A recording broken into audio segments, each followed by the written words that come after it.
Hello everyone, welcome to the Late Start English 102 class at Glendale Community College.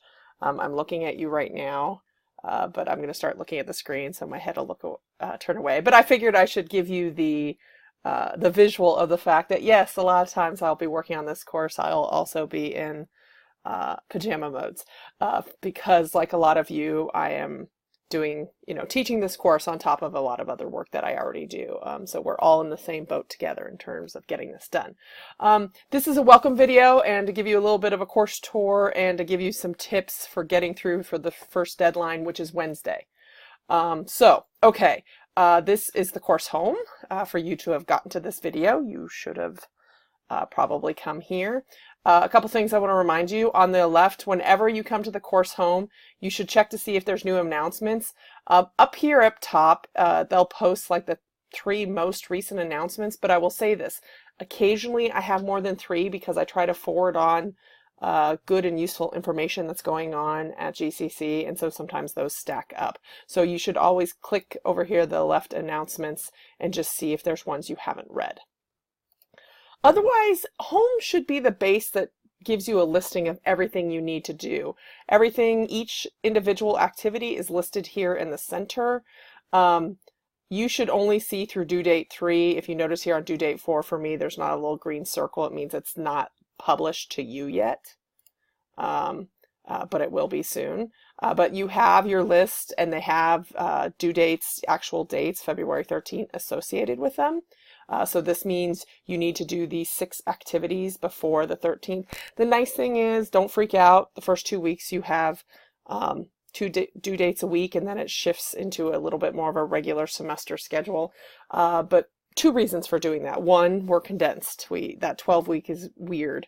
And then 2, more importantly, you need to, instead of thinking of this as a writing class, where maybe historically you've had the ability to do a bunch of writing at once.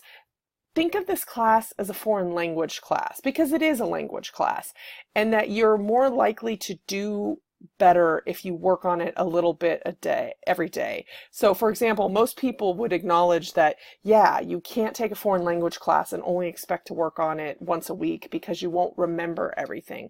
Well, I know it may not feel like it, but hopefully you'll see once you start working through this class. Writing classes are very similar in that way. You need to work on them regularly.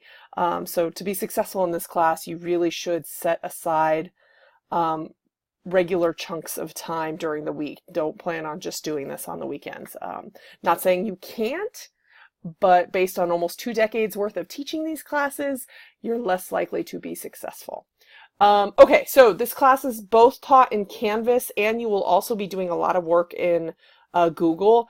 The link to our shared Google Drive is always up here at the top, and you can go link out to it. If for some reason you click on that and it doesn't connect for you, there's 2 things. 1, make sure you're logged into your GCC Gmail. I shared access to this file with your GCC email. So if you're logged into your regular Gmail account, it won't work. And then when you ask for permission, if it's your regular Gmail account, I'll say no. This is your schoolwork. You need to be logged into that account. 2, if you add dropped at the beginning here, I may have missed it. So if you know you're logged into your GCC account and it's still not letting you, email me and I'll make sure you're shared. Okay, so yes, you will have work over here. Like the syllabus is over here, the major project assignments are over here, and a lot of the readings are here, and you will be responsible for doing your drafting and final work over here. Okay, so you can always find it there.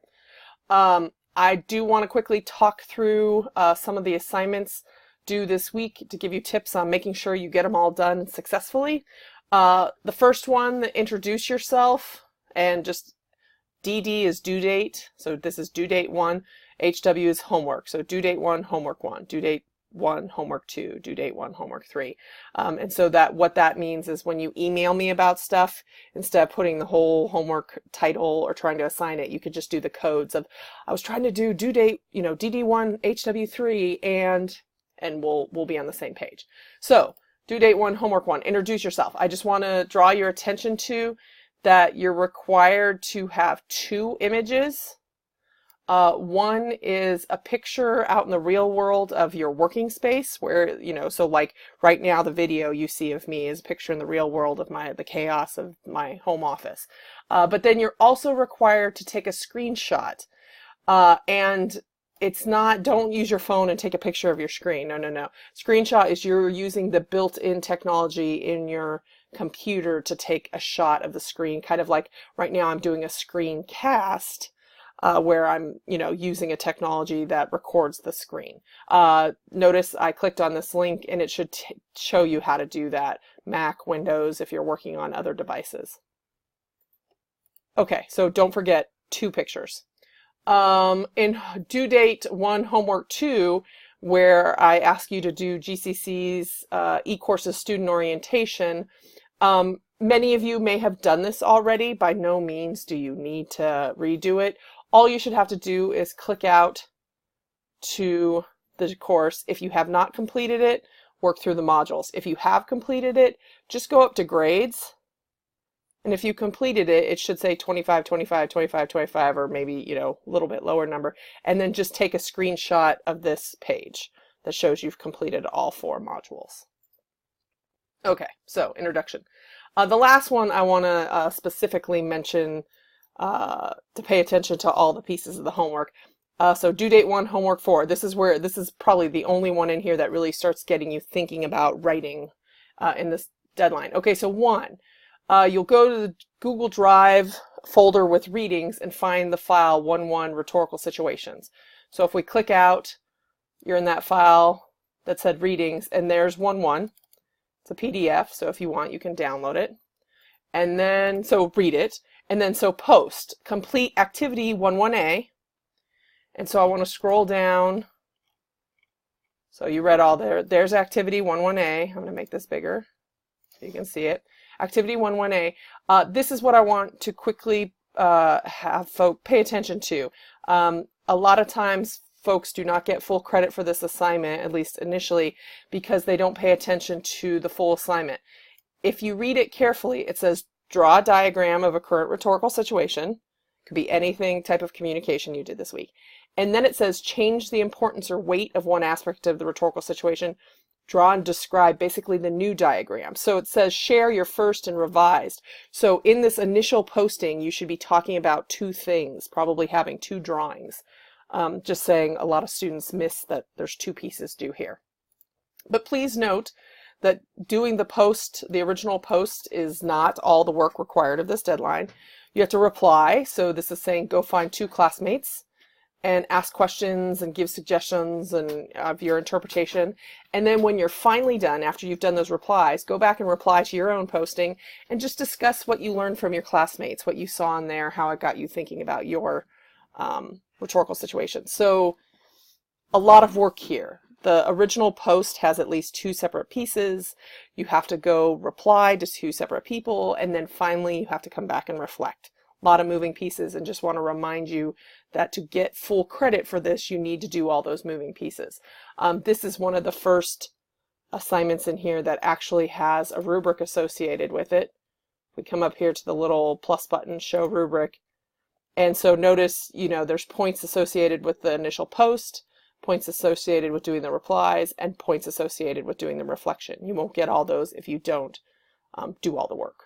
And yes, if you're the first one to post, like Rosalia here, you have to wait for other folks to post for you to do the reply work. So on the one hand, good job, you got the work up. Now you're being patient and waiting for other folks to get work up.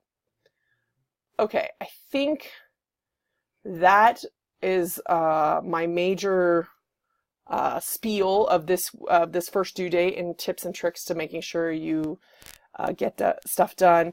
One thing I just want to end with, I posted, GCC actually requires, or the English department requires, that you make the course live before the course starts. And I just want to thank Karen, Pilar, I hope I said your name right, Pilar. If I didn't, please email me. Gina, Rosalia, Mary, and Levi for getting work done this first week. I can't stress enough, part of what I do as a researcher is online learning, and time management and regular work and staying on top of classes is the key to being successful in online classes. So I just want to give a thumbs up and a shout out to those folks for getting started and getting work done. As always, if you have any questions, feel free to email me. If you have questions that are generic about the class, if you go to discussions here, we have a kind of open Q&A area. Please, if you have generic questions, post them here, because if you have the question, someone else probably does, and we'll get the responses posted. If you email me a generic question, what I'll do is I'll come, like I did here on this first one, I'll come post it and then post the answer. But if you have specific questions about you and your work, by all means, feel free to email me, ask the question, and if you ever want to schedule time to meet with me, email me and give suggestions of days and times. The one thing to keep in mind, my assumption is most of you live in Glendale, usually the case. I live down in Tucson, so it is highly unlikely we will ever meet face to face, but we can meet and talk on the phone, and we can meet and do a web meeting, which will be a lot like this recording. It is 11 minutes of me babbling. The last tip I want to share with you is one of my favorite. I'll be posting this at YouTube, and let's see, I didn't prepare for this. So when you have videos at YouTube, so we'll go to this one and hit pause. I'll be posting this at YouTube, but I'll be embedding it, but the functions down here should come with the embedding. If you hit settings, so in the lower right hand corner of the video, there's speed. You can speed up the video. So I'm just going to share with you, and I will take absolutely no offense if you don't want to listen to me babble for 11 full minutes. You come to speed and you're going to like, I'm going to listen to Shelly at 1.5 or 1.75 and get through the video faster. Okay, thanks everyone, and I look forward to working with you.